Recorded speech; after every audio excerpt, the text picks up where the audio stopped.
할렐루야. 오늘 아침 예배 오신 여러분을 주님의 이름으로 환영하고 축복합니다.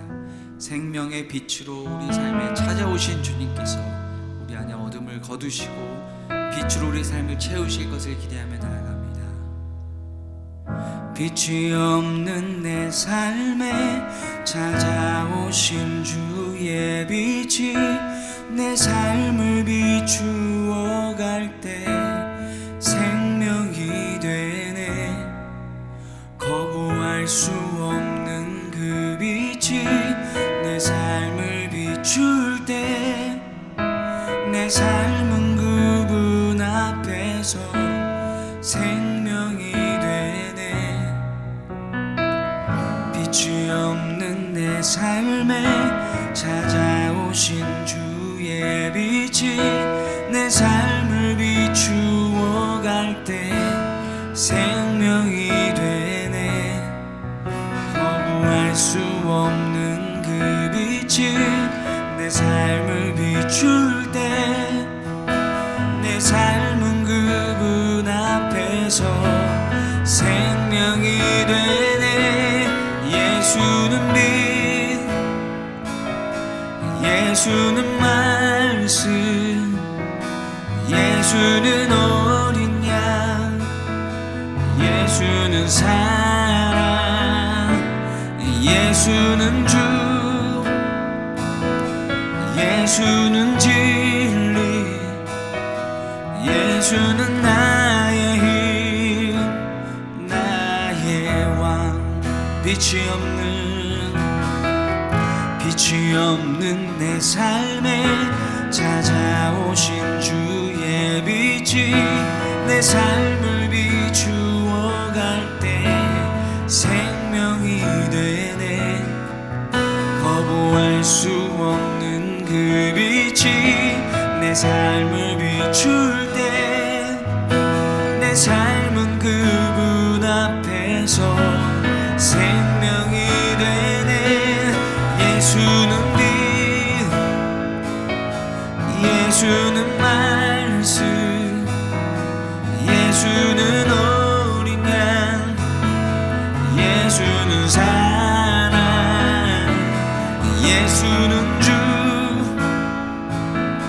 예수는 진리, 예수는 나의 힘, 나의 왕.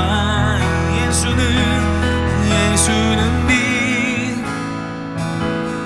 예수는 말씀, 예수는 어린 양, 예수는 사랑, 예수는 주,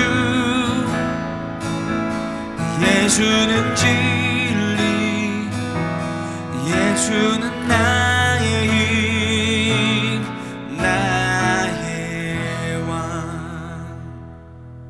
제32장.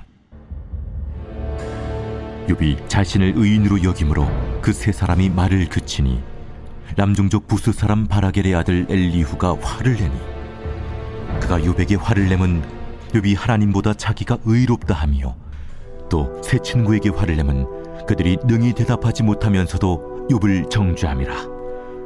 엘리후는 그들의 나이가 자기보다 여러 해 위이므로 욥에게 말하기를 참고 있다가 세 사람의 입에 대답이 없음을 보고 화를 내니라. 부수 사람 바라겔의 아들 엘리후가 대답하여 이르되 나는 연소하고 당신들은 연로하므로 뒷전에서 나의 의견을 감히 내놓지 못하였노라. 내가 말하기를 나이가 많은 자가 말할 것이요 연륜이 많은 자가 지혜를 가르칠 것이라 하였노라. 그러나 사람의 속에는 영이 있고 전능자의 숨결이 사람에게 깨달음을 주시나니 어른이라고 지혜롭거나 노인이라고 정의를 깨닫는 것이 아니니라.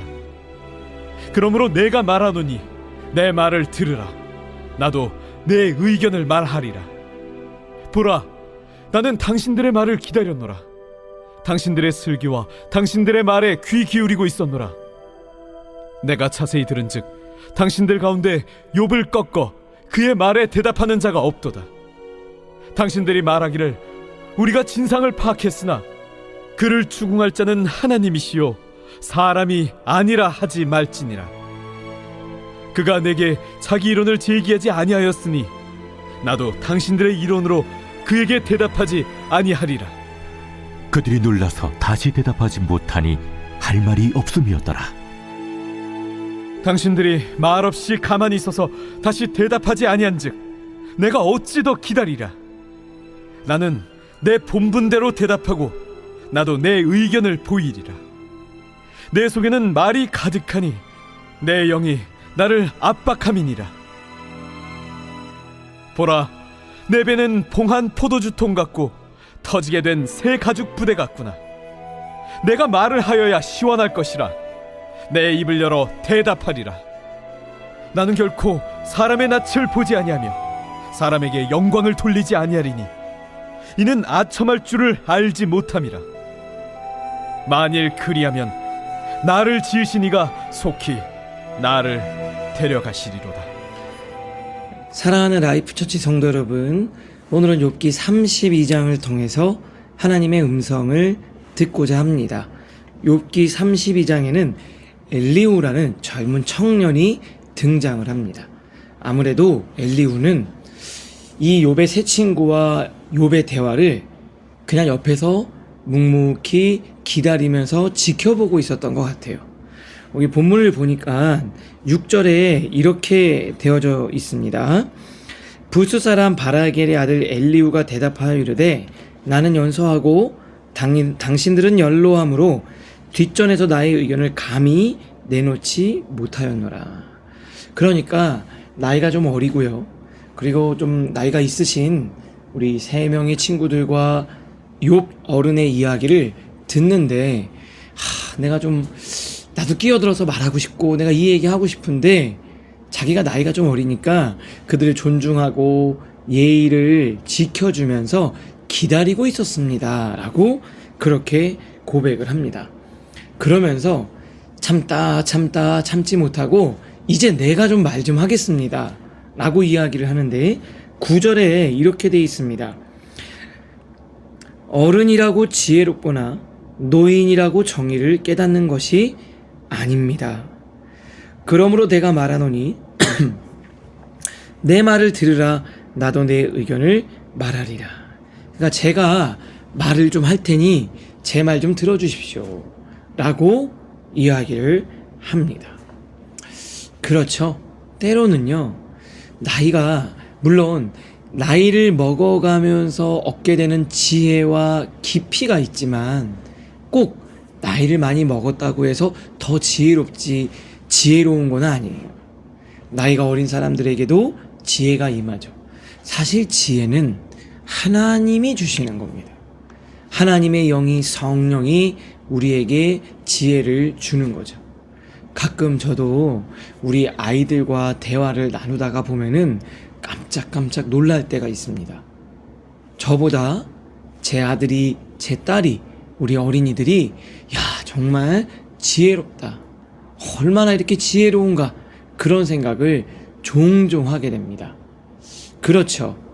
오늘 이야기처럼 어른이라고 지혜롭거나 노인이라고 정의를 깨닫는 게 아니라 8절에 보면 사람 속에 영이 있고 전능자의 숨결이 사람에게 깨달음을 주는 겁니다. 여러분들 청년의 때 꼭 나이를 먹지 않아도, 시간이 지나지 않아도 그 지혜와 지식의 근본이신 하나님께서 여러분들에게 오늘 성령의 숨결을 불어넣어 주셔서 말씀을 통해서 삶의 지혜가 임하는 은혜가 있기를 주님의 이름으로 축복합니다.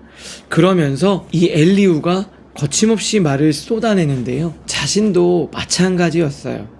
자기가 좀 참고 또 인내하고 그리고 나서 조심스럽게 말한다고 하지만 막상 말을 시작하니까요, 그도 나머지 사람들과 별반 다르지 않은 태도로 말하고 있습니다. 화를 내고 나머지 세 친구들이나 욥에 대해서도 옆에서 보면서 자기가 느꼈던 감정들을 가감없이 쏟아내면서 좀 거침없이 그렇게 말을 하고 있어요. 우리 큐티책 위에서부터 4번째 줄입니다. 엘리후는 자신이 젊기에 그동안 말하지 않고 기다렸다고 설명합니다. 어른들의 지혜를 존중하려 했다는 태도는 겸손해 보입니다. 그런데 우리가 말씀을 묵상하면서 주목해야 될 점을 이제 기록하고 있죠. 말을 시작할 때 태도입니다. 기다렸던 시간이 아무리 길다 해도 말할 때 상대방을 무시하거나 분노로 쏟아내면 결국 상처를 남깁니다. 말할 때요, 약간 좀 거침없이, 좀 어떻게 보면 기다린 거는 예의 있는 태도 같은데 말을 시작할 때 그의 태도는 전혀 예의가 있지 않는 태도로 말하고 있다라는 거예요. 우리가 말을 하는 방식도 정말 중요한 것 같아요. 말을 하는 방식, 그 온도와 분위기, 그것이 어떻게 보면 그 사람의 품격을 드러내는 것 아닌가 이렇게 생각이 듭니다. 여러분, 그 말이 다 맞아도 말하는 방식이 잘못되면 그 사람들에게는 전혀 들리지 않는 말이 될 수도 있어요. 여러분, 성령께서 여러분들의 지혜를 주시고 그 지혜를 가지고 진리의 말씀을 가지고 하나님의 거룩한 성품을 따라 말하고 의견을 표현할 수 있는 젊지만 깊이 있고 따뜻하고 예의 바른 우리 사랑하는 라이프 처치 성도님들, 우리 청년들 모두가 되실 수 있기를 주님의 이름으로 축복합니다. 우리의 언어 습관 속에 신앙의 깊이가 느껴질 수 있기를 바랍니다. 이어서 두 번째를 보니까 엘리후가 뭐라고 말하냐면요, 21절에 나는 결코 사람의 낯을 보지 아니하며 사람에게 영광을 돌리지 아니하리니 이는 아첨할 줄을 알지 못함이라. 만일 그리하면 나를 지으신 이가 속히 나를 데려가시리로다. 거침이 없죠. 젊은이들은 왜 그럴까요? 여기서 이렇게 얘기하는 거예요. 사람 눈치는 보지 않겠다. 오로지 하나님만 바라보며 말하겠다. 하나님만 의지하겠다는 거예요. 사람의 얼굴이나 눈치를 보지 않고 난 오직 하나님만 바라보겠다.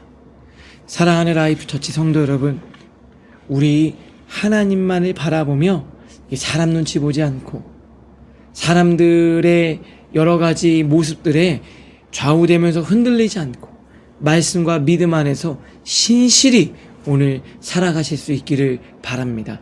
직장 가서 생활하다 보면 여러분 어때요? 내가 기도하고 또 신앙생활 하는데 저 상사한테 밉보이면은 나 인생 망하는 거 아닐까? 여러분, 사람을 의지하는 자는 올무가 돼서 걸려 넘어진다 그랬어요. 하나님만을 의지하면서 그 하나님만을 바라보면서 엘리후처럼 이렇게 고백하고 나가실 수 있기를 바랍니다. 그러면서 뭐라고 얘기하냐면 나의 권면은 사람의 말이 아니라 하나님의 말을 전달하는 거예요. 그 뒤에 이렇게 되어져 있죠. 위에서 세 번째 줄, 권면의 목적은 옳고 그름의 판단을 넘어 하나님과의 관계로 이끌어주는 것이어야 하기 때문입니다. 신앙 공동체 안에서 누군가를 권면할 때 우리는 종종 내 생각과 내 경험을 앞세우며 내 말이 옳다는 것을 증명하려고 합니다. 그렇죠. 근데 우리는 그 권면이라는 것은 하나님과 그 사람을 만나게 해주는 거예요. 제가 목회자로서 제일 중요한 역할이 뭘까요? 제 생각을 이야기하는 게 아니라 하나님의 말씀을 전달하는 거죠. 말씀은 말씀 자체를 전달할 때 그 말씀의 능력이 여러분을 살리는 겁니다. 저희 어머니가 사역 시작할 때 저한테 그랬어요. 신목사는 중매쟁이야. 중매쟁이가 뭡니까? 중간에서 연결해 주는 거잖아요. 중매쟁이가 무슨 역할을 하는 게 아니라 그냥 만나게 해주는 거잖아요. 그러면서 얘기하는 거예요. 청년들과 우리 하나님을 너는 그냥 잘 연결해주면 되는 거예요. 그렇죠. 심성수 목사의 사명은 전능하신 하나님, 그리고 사랑하는 라이프 처치 성도님, 이 두 만남을 제가 잘 주선하는 거죠. 그 생명의 말씀과 우리 성도들의 삶을 연결시켜 주는 거예요. 오늘도 그 하나님의 놀라운 은혜가 여러분들 안에 있기를 바랍니다. 저는 이렇게 말씀드리고 싶어요. 우리 사랑하는 라이프 처치 성도 여러분, 오늘 주님의 말씀을 잘 붙들고 오늘 주님과 잘 만나셔서 여러분의 삶의 문제를 논의하시고 그 하나님과 함께 동행하면서 오늘 하루를 승리하실 수 있기를 바랍니다. 오늘 하나님이 여러분들을 찾아오셨어요. 말씀을 통해 말씀 속에서 그 주님을 만나고 그 주님의 권면과 지혜를 듣고 오늘도 승리하실 수 있기를 바랍니다. 말씀을 통해 생각하겠습니다. 첫 번째, 내 말에 감정이 앞서지 않도록 항상 성령님의 지혜를 구하고 있습니까? 내 언어 습관 속에서 신앙의 깊이가 드러나고 있습니까? 두 번째입니다. 내가 누군가를 권면할 때 하나님과의 관계를 더 깊이 바라보게 합니까? 아니면 내 의견으로 설득하고 있지는 않습니까? 오늘을 위한 기도로 마치겠습니다. 주님, 제 말에 감정이 앞서지 않게 하시고 성령의 지혜로 다스려 주옵소서. 내 의견을 주장하기보다 하나님과의 관계로 이끄는 언어를 사용하게 하옵소서. 예수님의 이름으로 기도합니다. 아멘.